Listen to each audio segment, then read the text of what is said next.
Wow, I am feeling so excited and incredibly blessed that today someone in Los Angeles who I have been following for quite a while and getting very excited about her Instagram and her reels has taken the time to have a conversation with me about health, healing, and so much more. A lady who is both an author and a face reader. Julie, I'm not going to do your surname justice, so I'm going to let you introduce yourself. But thank you for taking the time and welcome to the Sealing Feeling. It's great to meet you.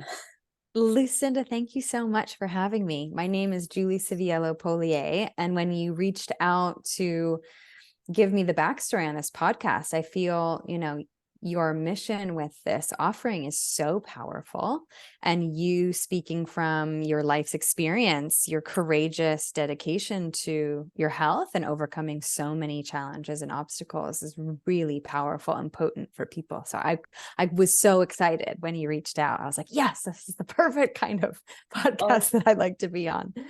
Oh, well, it's one of those things where in this world, I believe that the more you open yourself up to the possibility of hope and healing, the more likely it is the universe will, whether it be through social media or some other modality, will show you or introduce you to people who really do have talent and skills. And my goal for this podcast has always been to help introduce people who might not find you immediately, people like yourself, and realize that actually there are alternatives to what they might originally think that they might have as an option.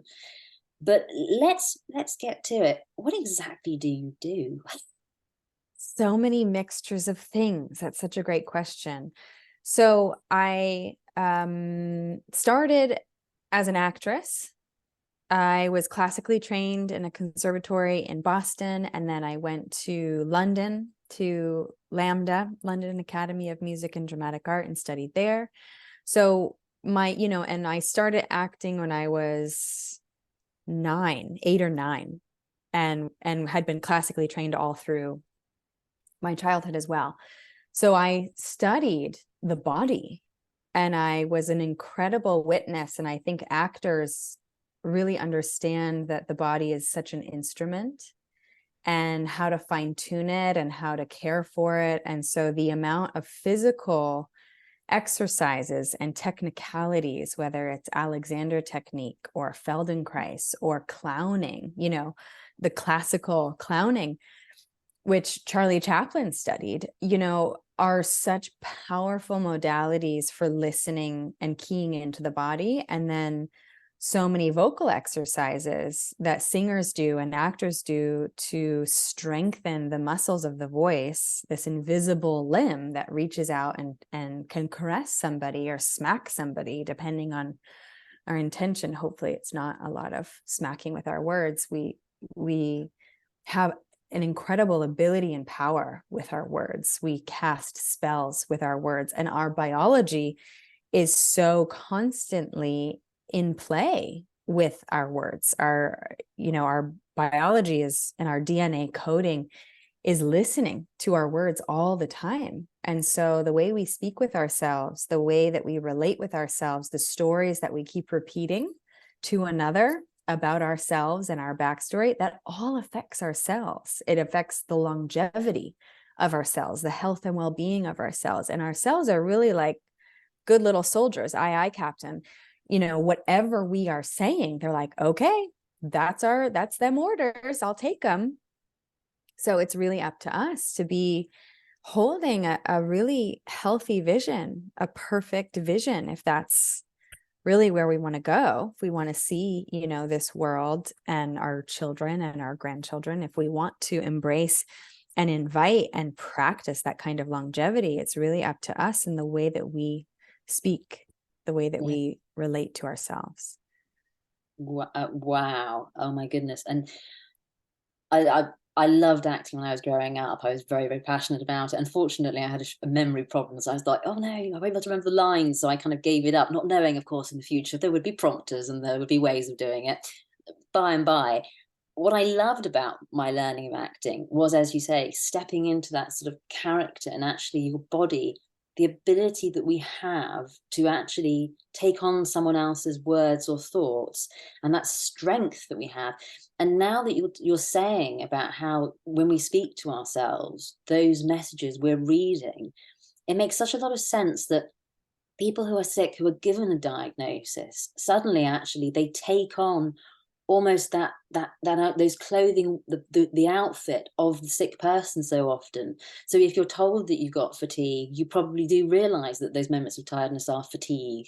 And if you think that you're going to be more likely to have something else, by and by it's probably going to happen to you, isn't it? And oh my goodness, so you learned acting was your passion. How did that transition into face reading? Yes, quite a few iterations in between. Acting was a very deep first love and something I identified with so deeply. And what was interesting is I had had my best audition of all time. I think I was 25, 23, 20, somewhere around there, and 26, something like that. And I was in a pretty heavy duty car accident and injured my neck, my spine pretty badly, and was on bed rest for about 3 months and then out of work for about 9 months. And for a lot of that time, just wasn't getting better. And a lot of surgeons were convinced that I needed spinal surgery. And I was pretty convinced that I was never going to have somebody cut into my spine and put in steel, pins and rods and things like that. So I got into a few different modalities of healing, meditation being one, and physical therapy, and created a real regimen for myself of once I was mobile enough, I said, okay, if I'm not going to work, which I had been working since I was 12 pretty consistently, I went and got a state permit to work underage because I was like, I need to earn some money here. I said, this is the first time I haven't worked in 10 years full time. And what am I going to do with this time? So once I was mobile, I said, I'm going to go and walk 2 blocks to watch the sunset every single day, because I wouldn't be able to do this otherwise. I'd always been working in a restaurant, or I'd been in rehearsal, or, I'd missed so many sunsets. And so I thought, okay, that would be really good for my pineal gland. That'll be really good for my vision. It'll just be a lovely dose of medicine to take in the beauty of the sunset.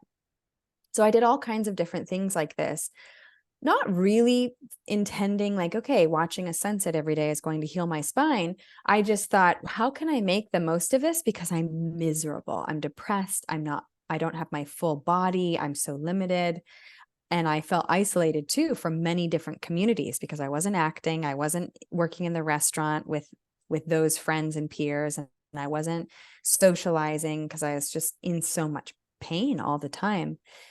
And I healed myself without getting surgery. And I'm certainly a proponent of surgery. It has its time and its place. I do think it's more heavily relied upon than maybe it ought to be. But I learned a lot about myself and about faith. You talked about hope as a way of moving towards full healing. And I really feel like it's hope. Faith is crazier than hope,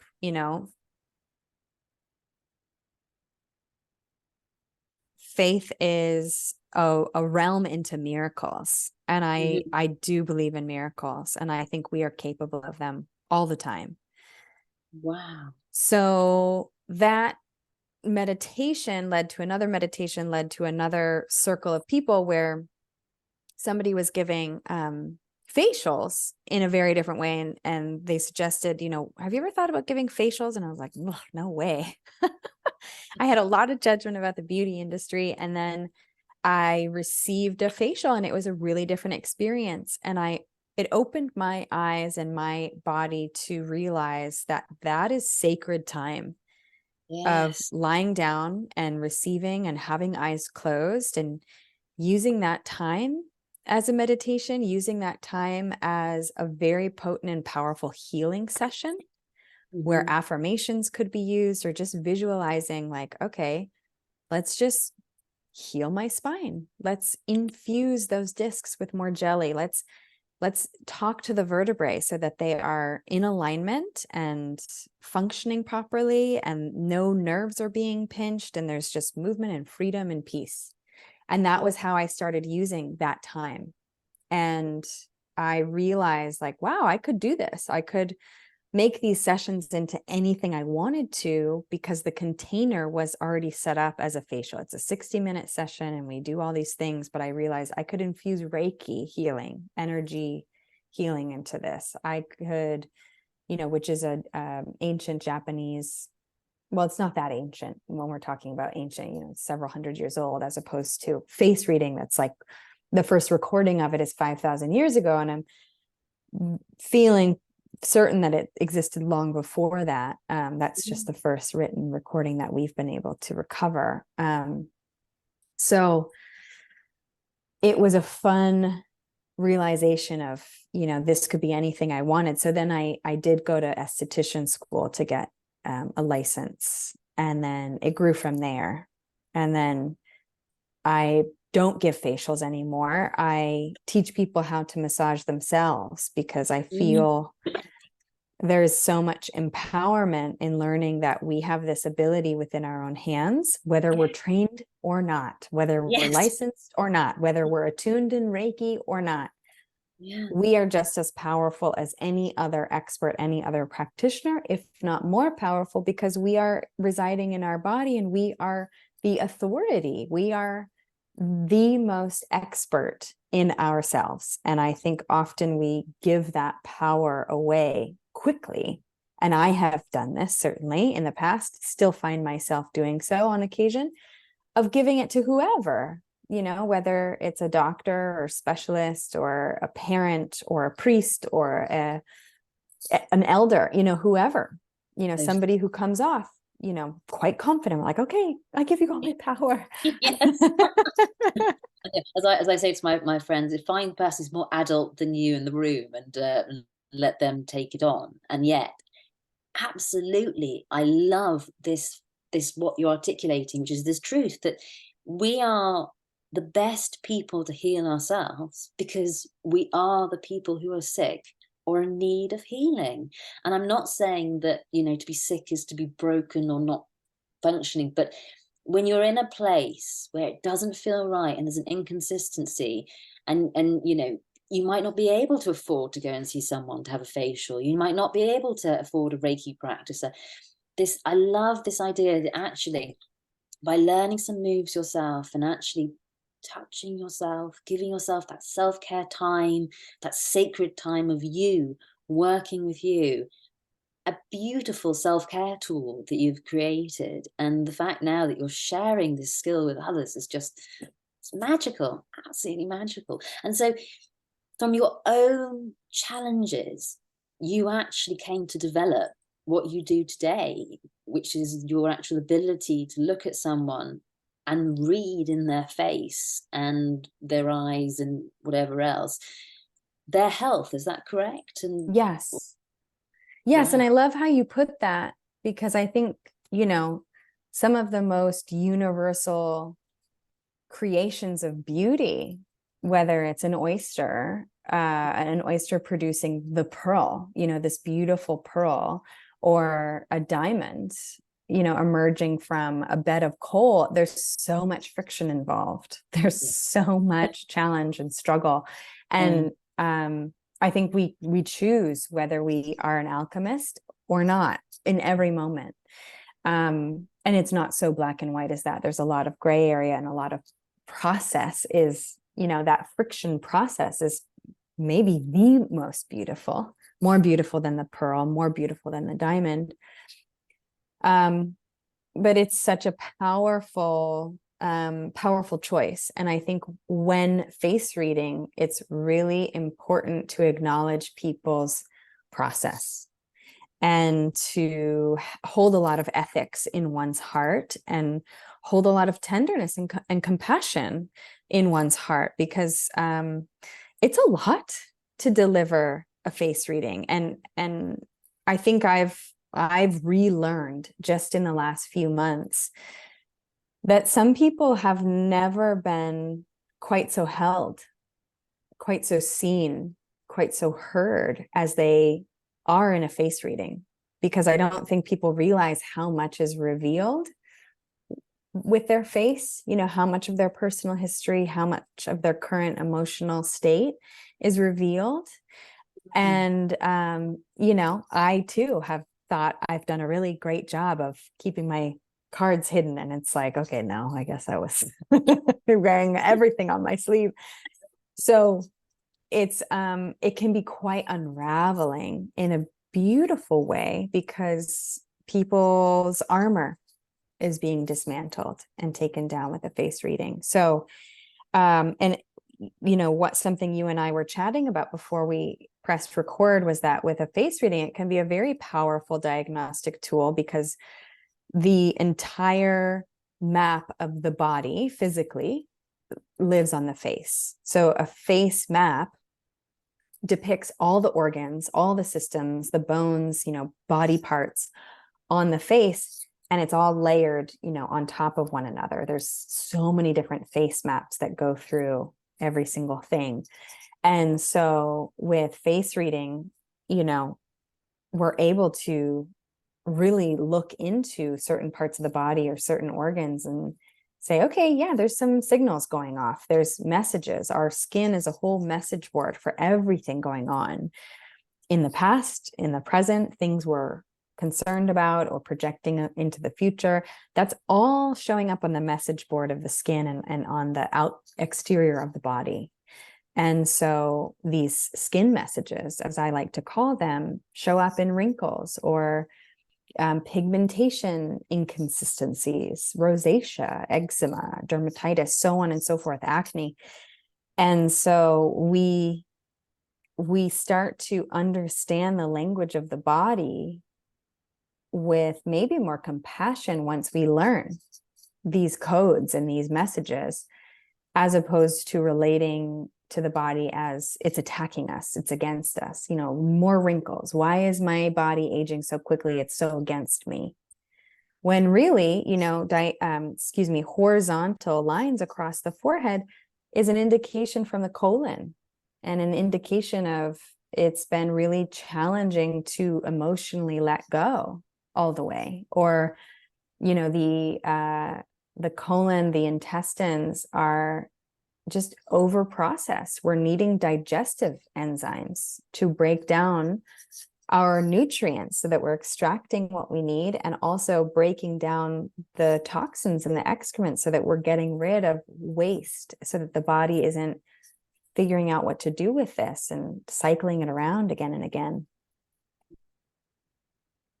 Yeah, oh, just incredible. And does this come back to skin?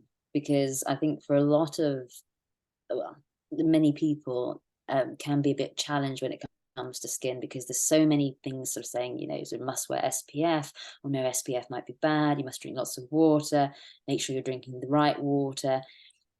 In your experience, are the key things that people should be thinking about in terms of looking after their skin and helping their bodies through that process? Because do we still count it as the largest organ of the body? I don't know if that It was just is. Skin is the largest organ of the body. I think often people forget that it's an organ. This living, breathing organ that really differentiates us from another. This is where I end and you begin. Yes. And it's this beautiful vesseled bubble of our internal life, protecting all of our internal organs.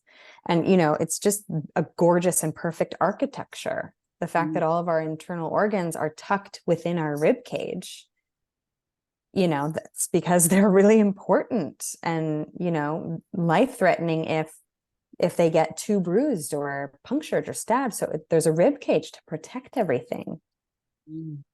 Just fascinating the way that everything repeats itself, the way things are situated, what the body is capable of doing. You know, female bodies, especially because we are creators. We are this portal between two worlds, the formless and the formed. It's kind of a wild, the body is, for me, a really wild place to explore. I forget your question. I just went on it. No, I love it. We were just talking about skin, and maybe sort of, are there any key things that people should think about in terms of looking after their skin to support their body and their healing? You have reminded us of how important that it is, just as a protection that we have against the world. Yes. Well, and I think your guidance and leading about like where do we focus, it can be such an overwhelming task, an overwhelming question to revisit, because there are so many products on the market, and they all have a story, and they all have so much marketing dollars behind them. And really, I find minimalism and simplicity is often best. And even if we were to lift out of products at all, I think the way in which we talk to ourselves when we're using things matters even more than what the thing is. So, for example, with your SPF, your sunscreen that you brought up, to apply it with this loving touch, this intentional sensibility, is way more powerful using, the most toxic sunscreen with, nanoparticles and, all of these toxic 10 ingredients in it than the cleanest of sunscreens. It all depends on how we are doing it, with what thoughts, what intention. Because, it's remarkable, the studies that have taken place of people using placebos and curing themselves of stage 4 cancer with a placebo pill, sugar pill, because they are taking this saying, I'm healing myself. This is helping me. This is curing me. And that's such a strong, such a powerful thing to take on board. Because again, in a world where one is overwhelmed with choice, actually, again, it's about taking back that power, isn't it? And saying, what I'm doing today, whether it's the apple cider vinegar drink I'm drinking, the water, the walk that I'm going on, putting yourself into that mindset of, this is good for me, this is healing me, this is part of my healing journey, and actually reevaluating, coming right back to where we started with this idea of the stories that people carry with them. I mean, your story, to have been in such a challenging physical situation, and then to actually have said, no, hang on, no, I'm going to sort this out. I'm going to step forward. I'm going to put the power back into me and who I am. And to then, what it sounds like, is you almost put together a kind of like a recipe for healing for your body. You looked into things like Reiki, the meditation. There's an aspect of sort of manifestation of certainly you were looking for something. Would you say that's sort of the direction you went in and what you've been doing? Yes, I think I love to recommit to greeting the moment. And I find that is a really feminine way of relating, of really asking myself, what do I need today?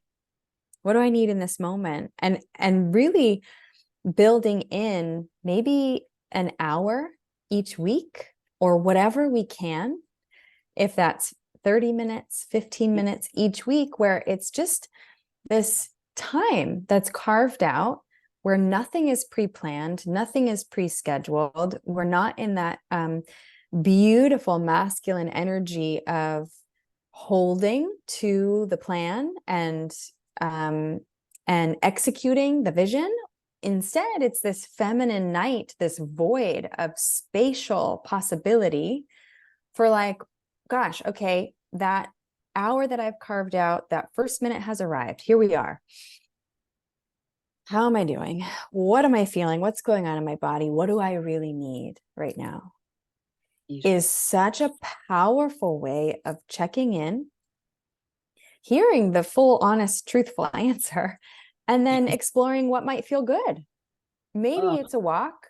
Maybe it's just canceling the next client after my hour of free flex time and lying on the floor and crying, or, putting my legs up the wall for some lymphatic detox support, whatever. Yeah. And maybe it's a dance party. All of these things I've listed are free. Yes. And so really offering oneself the moment. Oh, brilliant. And we can't do that unless we've negotiated our schedule in a different way. And I think anyone can do this, no matter how many children you have, no matter how many businesses you're running, no matter how many CEO positions you sit in. Yes.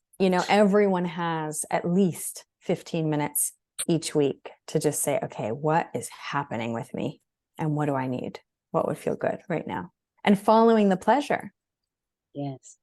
And I think so often people say, oh, I haven't got time to meditate. I haven't got time to do this. But actually, it's so, so important that you just do find this little window of time, no matter whether it's 10 minutes, 15 minutes, an hour, if you're so lucky. And I love this idea of you just sit there and you just take a moment and you listen to your body, you listen to your mind, what's aching, what's not aching. What do you feel? Are you happy? Where is your mood? Are you hungry? Are you not hungry?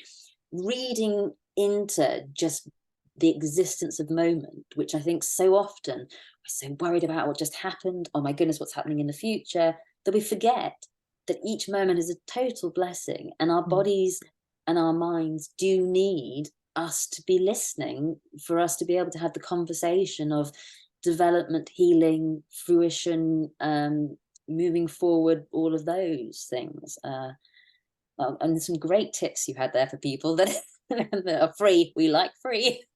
Yeah. And it could be a time to do a little face reading on yourself, whether sometimes it's a little easier to take a photograph and study the photograph because it's just a little bit more, some of the perceptions are not as sharp when we're looking at a photograph, as opposed to like in our own eyes in real time in the mirror. But that can be a great way to just say, okay, how's my liver zone doing right in between my brows? How are my eyelids doing? This is gallbladder. Gallbladder is eyebrows and upper eyelids. How are my kidneys doing underneath the eyes? If we're seeing dark circles or indentations underneath the eyes, it's really messages from the kidneys, which are so much in charge of hydration levels, mineral levels, as well as our relationship to fear. If we have really hollowed out under eyes and dark circles, where are we letting fear run the show? And where are we depriving ourselves of sleep, rest, minerals, and clean water? So it can be a really great time to just start exploring, all of those messages from our body and from our systems in real time. And also what is coming down the pipeline, what really needs to be tended to. And, our face is going to show things in a prioritized way. What I mean by that is, if I have a couple bumps on my shins, those bumps would show up on my face because the body is smart and wise. If they were a priority, if I really needed to deal with some of these things. Now I'm watching the bumps on my shins. I'm like, I see you, I got you. It's, for me, those are on a couple of energy meridian lines directly on top. So those organs are speaking up, and we can look at a bump as like, this is a bit of a puffed out, like, hey, like I need distance from something. Yeah. When there's inflammation, there is padding, there is a need for protection, there's a need for, you think about a wound, all this blood rushes to the wound to heal it and start to cleanse it and feed it more nutrients so it can seal up and close faster. That beautiful blood that comes to the opening of the wound to coagulate and create a scab. So it's like, no more bacteria can get in now. It's like the body is so incredible when we start to slow down and think about all of the things that the body does in this gorgeous, intuitive, autonomic way. to prolong life. So when things show up on the face, it is a priority. We need to tend to it and deal with it. Otherwise, it will start spreading and debilitate parts of our body because it's saying, you're not listening. Pay attention and handle this. So it's really interesting to start watching these messages pop up on our face. Gosh. And I mean, I will mention this at the beginning of the podcast. I'm not medically trained, and do seek advice from your doctor if you have any lumps or bumps that seem odd. Yes. But what you're saying is super, super pertinent, actually, because I think, well, so often if you're someone with a health condition, you do feel that, something might come up and you wonder about it because you think, I'm sick already. Why am I having something else that's coming up and that's looking odd or whatever? And what you're articulating is that actually, if we take the time to listen and to be aware, the body is trying to communicate with us in a physical way. And there's an opportunity there if we actually take the time to give it space to voice whatever concern it has. Would that be correct in terms It's of? beautifully accurate. Yes. Gosh. And I'll add too that sometimes the body starts serving up a release, like a healing crisis release, once the nervous system is stable enough. So you might, like, the healing journey has expansions and contractions, just like any growth. Any breakthrough, any business venture has expansions and contractions, forward leaps and then what feels like setbacks. Yeah.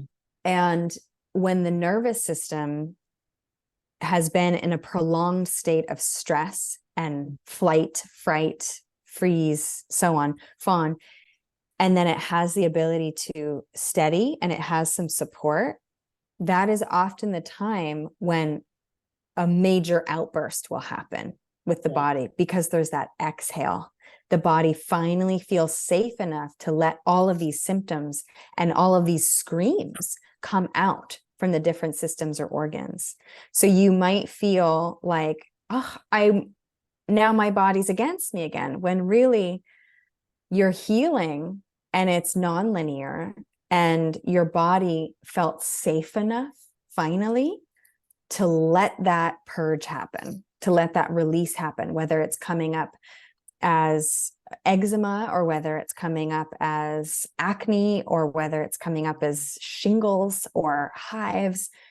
It is such a deep release sometimes. And that doesn't mean you're going backwards necessarily. Yeah. It just means it's par for the course. Oh gosh. And so often I think it's people who aren't familiar with the concept of healing, they think it's a straight line, and it's not.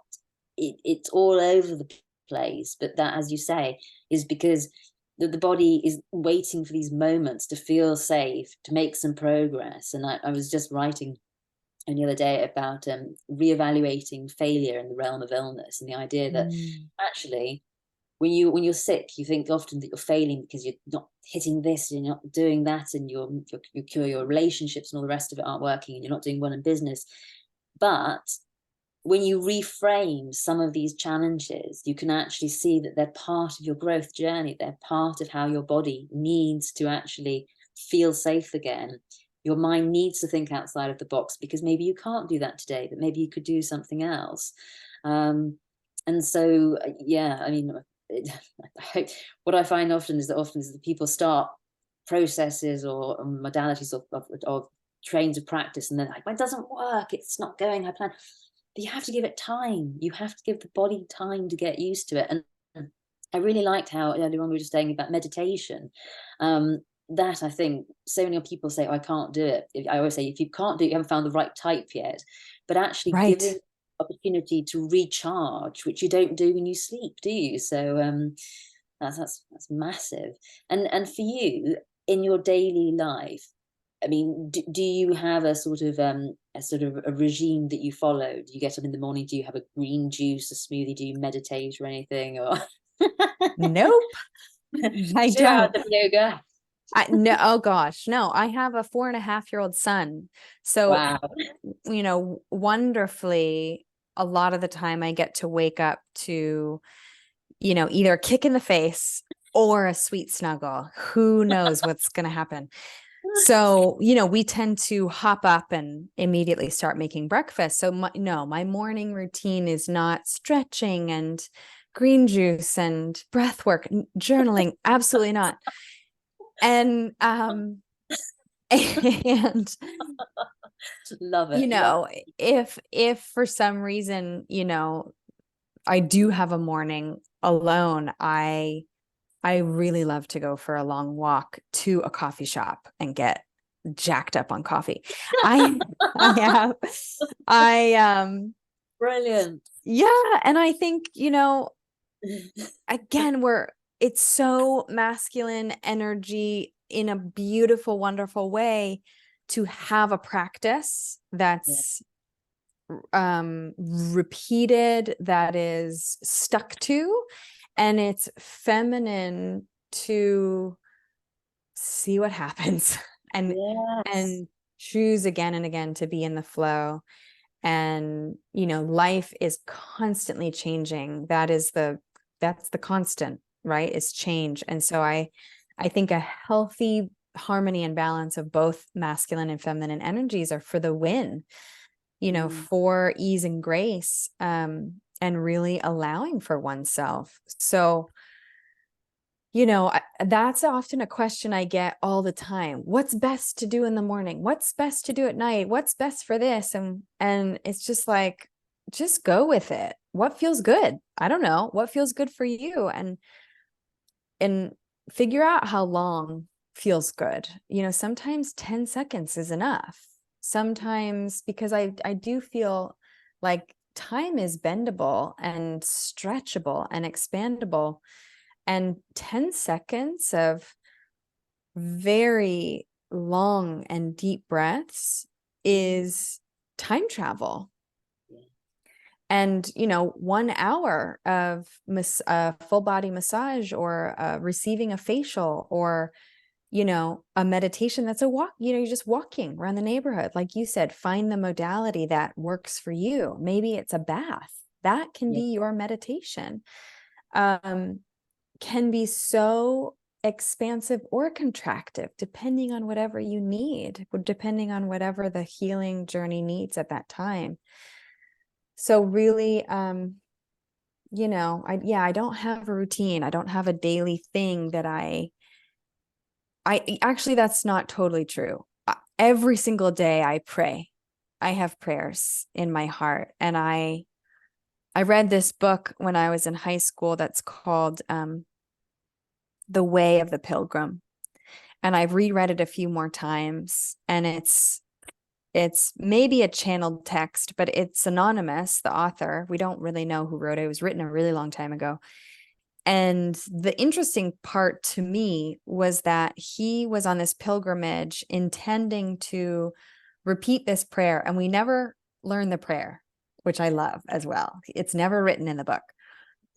He's repeating this prayer with the intention that it's repeated so many times, and I could weep every time I talk about this.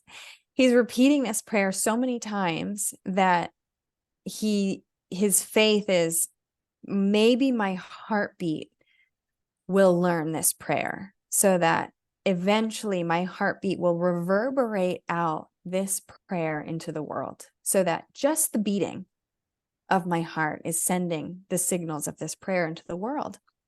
And I believe that. I believe that our prayers and our thoughts, like we've been talking about this whole time, influence the molecular structure of our body, our fluids, our cellular interactions within ourselves and beyond. You and I get to have this beautiful conversation across the world from each other.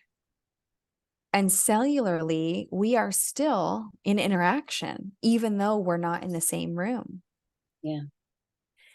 And I love this. And so daily, that is my daily practice. I am praying these prayers for myself, for the world, for the multiverse. And my faith is that, my heartbeat will send this rippling in a tender way, in a loving and graceful way, to reorient everyone in the world into a more heart-centered place. Beautiful. Absolutely beautiful. And it's so wonderful. First of all, that it's refreshing, your honesty about being a mom, being a mum, and how every day, it is what it is. I am not perfect at it. I'm the first to say. You heard it here first. But at the same time, there is a constant in your life, and that spiritual aspect, and it's been something that I suppose there are always going to be people in this world who haven't found what works for them yet. But so many people I've met so far on this healing adventure have moments of communication with a higher power or the higher self or whatever God they might believe in. And that, again, comes back to this idea of that self-talk, doesn't it? The communication, what you say in your mind, the body takes on, it echoes it, it comes through, it reverberates through into the heart, into the organs, into the breath. It's just all so interconnected, interrelated, isn't it? We're not just one little entity. It's a package that we need to look after and support. And just, oh, wow. And you are blowing me away with what you're saying. Because I must admit, when I first came across, I was like, oh, so yeah, face reading, face yoga. So I mean, like, how is it different? Whoa, right, okay. I love face yoga because I think it's really important to be moving parts of the face. But what you're actually telling me is that it's more than that. It's actually about reading and looking and listening, and then taking these moments, these little sections, these little episodes of time to actually caress and care for the face and help support it. And if someone is sitting there saying, well, I do face yoga, how different is that from what Judy does? What would you say to them? How can they improve their practice or move it in a direction that will support their healing further? I love this question because I feel the how is yet again everything. What I witness a lot on Instagram or TikTok or, through somebody's course is the kind of disassociation. And I say that with some judgment and also with no judgment at all, of there's a lot of beautiful waking up and isolation that goes on with face yoga. So for example, there's a move to lift and tone those eyelids and eyebrows. So if you're noticing on one side, okay, droopy eyebrow, and it's, on the mother's influence side, which is our right side of our face until the lower lip, then that switches, right side of the body becomes masculine energy, but we can remember it with mother's always right. If there's puffiness or droopiness, it's like, okay, where is that mother's influence or our external relationship to everything and everyone just weighing on us? Where is there too much over responsibility? Where is there resentment because we've said yes to all these things we don't actually want to do? It's going to show up in the upper eyelid because it's gallbladder. Resentment, anger, unreleased. Women tend to lose gallbladder 8-to-1 ratio over men. And is that because we tend to take on too much responsibility emotionally for the entire family, physically for the entire family, for the workplace, et cetera, communally in our volunteer work, in our philanthropy, et cetera. So there's a beautiful thing with face yoga about isolation and just intention and focus, where maybe we are strengthening these muscles by lovingly pulling with the index finger per se, kind of making the eyelid taut. So pulling the eyelids towards the temples, and then looking down, holding, and then releasing, looking down, holding, and then releasing. And that we are activating those muscles in a very different way than we ever usually would with ongoing facial expressions or conversation in a casual manner. So there's a beauty in that isolation and, you know, physical exercise. And I'm really curious about the how. You know, what I see is like, it's kind of these sped up motions or just like repeated kind of robotically.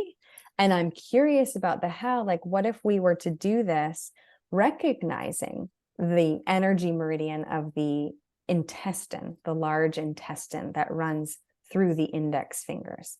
We recognize the incredible fingerprints that live on our fingertips that do not exist. They are not replicated anywhere else on the globe. Only we can do that. Only we can touch in this way. And we are recognizing the gallbladder that is sending these signals and beautiful messages saying, I need your support. We need to start reorienting and using our powerful no in our lives. We need to incorporate some boundaries so that we can retain who we are, retain our indicators, our unique fingerprint that doesn't exist anywhere else in the multiverse. What if we were to put all of that wisdom into this very simple face yoga exercise of pulling the eyelids taut and just looking down? And what if we were to do this only 3 times instead of the prescribed rep of 18 times, holding our breath? You know, what if we were to do it 3 times just with really powerful breaths, infusing some affirmation into it, infusing prayer into it, infusing of like, oh gosh, you know, I am realizing I said yes to that commitment. My whole heart isn't in it. What's a really graceful way to resign from that post that I said yes to? Could I offer something else? Could I just be so blunt and honest without excuse or apology of like, you know, how I'd like to show up is in a full, embodied, present, and loving and generous way. I said yes to this without realizing how much I have on my plate, and I respectfully need to take myself out of this commitment. Is there a way that we can work this out where we both win? Maybe that whole conversation and realization wouldn't have been possible without this really sweet, loving touch with extra breaths and kind of a recognition of all the layers of things that are happening. So face yoga to me is super different than face reading, and it doesn't have to be. You know, if we wanted to weave the modalities together, we could. And again, I just feel the how. Our intention with anything is really powerful and really important. And I often find, again, on different social media or courses, it's like, it's kind of the same old dance that I've seen in the beauty industry or in the fitness industry for, in my opinion, far too long, of like, no pain, no gain. It's like, what if we follow the pleasure? What if we follow the breath? Yes. Imagine. Imagine. Imagine Be... the kindness that would reflect towards self and then out towards the rest of the world. Yeah. And that idea of kindness so often is lacking, isn't it? To ourselves, to others, taking a moment. The idea of weaving together, the idea of the affirmations, maybe the Reiki, maybe the breath work, maybe, I don't know what else you would have, but just the happiness of being alive and appreciating the moment. Yeah. And or none of it. You know, what if it's just olive oil, one ingredient, you know? Again, back to the minimalism and simplicity of olive oil is good for all blood types. And if it's organic and cold pressed, even better, great. Wow. But of like weaving and non-weaving, you know, yes to everything and nothing. Keeping it fun and accessible and easygoing is super healing as well. Yeah. And anything, everything, or nothing, any of the above. No, that's so super. It really is. And in your daily practice, I mean, you've mentioned this interesting book, The Way of the Pilgrim, that people might want to have a look up. Um, who inspires you in what you do and who you are? My son inspires me in a huge way. Yeah. He, you know, it's such a privilege to be a parent, to be his parent, to see the world in the way that he sees it. The sun inspires me. My sun and the sun in the sky inspires me. How it shines on everything and everyone. It doesn't choose who to shine on. You know, it's not saying, oh, yeah, that leaf, I like you a little bit more.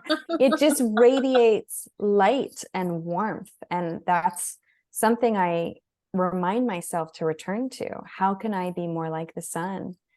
You know, judgment free and just generous.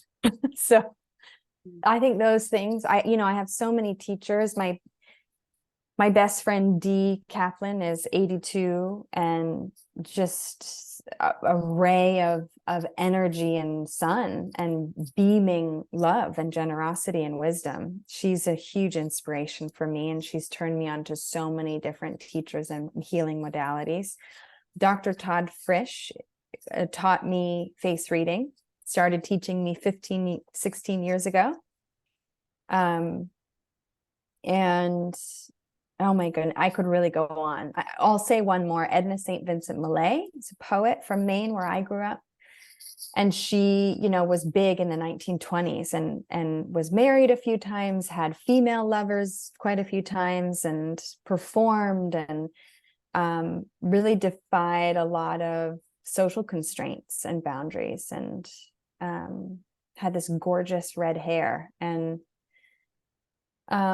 just gave her all, her whole heart into every single poem, even if it's one sentence. And there's one that's really good that's like, I'm not going to get it right now, but something about my candle burns at both ends and something. And it makes me laugh every time I think about it. And I don't think she meant it to be funny, but but there's so many incredible beings that have traversed this planet, and a lot of unseen support. You know, I have a lot of support and guidance from the angels and from dragons and from God. So, I mean, God really should have been listed first, probably. Spirit or source, the sun. I got the sun. I feel like that's the same as God. We didn't do it in order of priority. That was the thing. Just grabbing them. My son, the sun. Oh, that's so lovely.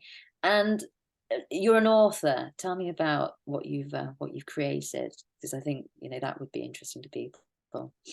Sure. I had the beautiful opportunity of creating a book and wanted to write about facial massage techniques that support the organs, support the energy meridians, and it also includes acupressure points for better sleep, for, you know, resetting our nervous system with the touch of a button. I love that concept that we have all of these buttons all over our body. There's a button for that, you know, whether it's nausea during pregnancy or insomnia or, you know, a cold or flu, you know, congestion, there's a button for it. And so we have all of these electrical touch points, these circuits all over our body that can redistribute and reorient energy in such brilliant and fabulous ways. So this book is a lovely visual tutorial of very simple, easy facial massage techniques that support so many different systems at once, as well as give this beautiful, you know, aesthetic benefit of uplifting and contouring and toning tissues and just increasing longevity, aging in a graceful and whole way. I really wanted to look at the whole body as one very complicated and layered system, but in a very accessible and digestible way. Oh my goodness. Well, that sounds like the most delicious book ever. What's it called? Oh, right. Of course. It's called Gua Sha and Crystal Massage. Brilliant. Absolutely brilliant. Well, I know what I'll be doing after this, placing an order. Ka-ching. Um, and so really, where you are in your life now, you're living in America, you've got a book, you've got, I think, a course online that people can do. What your goals for the future of the practice? Where would you like to see it going? What do you think? Oh, I love this question. I mean, a recent offering is Astro Body. And this is a collaboration with a dear friend, Eric Roberts, who is an expert astrologer, and his business is called The Unlock Method. And we wanted to talk about astrology for your body, Astro Body. So this is a monthly offering. It will be, we just did November. We will be offering December for Sagittarius season.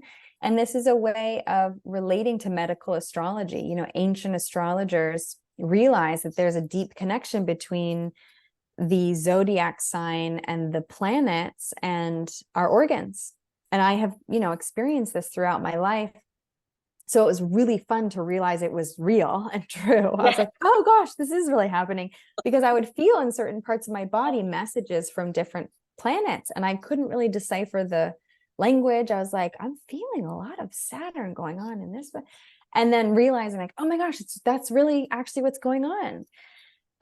So, you know, each month, each kind of season of Scorpio that we're in now, or Sagittarius that we're moving into, or Capricorn that we're going to be, you know, releasing this podcast in, is talking and communicating and activating certain parts of our body, certain organs, certain systems, for the intention and benefit of up-leveling these parts of our body, for inviting certain releases and purges, and inviting, you know, more nutrients, more, you know, a magnetic pulling of energy towards them, so that we can continuously grow into our highest and best selves. And so each season, you know, each month we'll have a focus on a couple of different organs or body parts. So it's just a really, really fun exploration,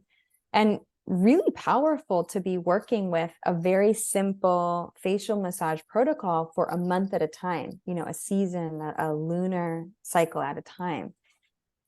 So very, very powerful stuff. And it's at a very, you know, accessible amount. You know, I think we'll be charging $22 US. Gosh, And wow. it's a long, not a super long, like 30-minute video of Eric and I going through a lot of different dates, the energies and themes that are coming up, offering quite a few pro tips and self-care practices or community practices, breath work that we guide you through, journal prompts and affirmations, and then a very specific prescribed and channeled facial massage technique that's in relationship with face mapping and in relationship with the planetary. So it's, you know, we have a cute little thing, got pimples, check the planets, because, you know, the planets are talking through our body as well as everything else.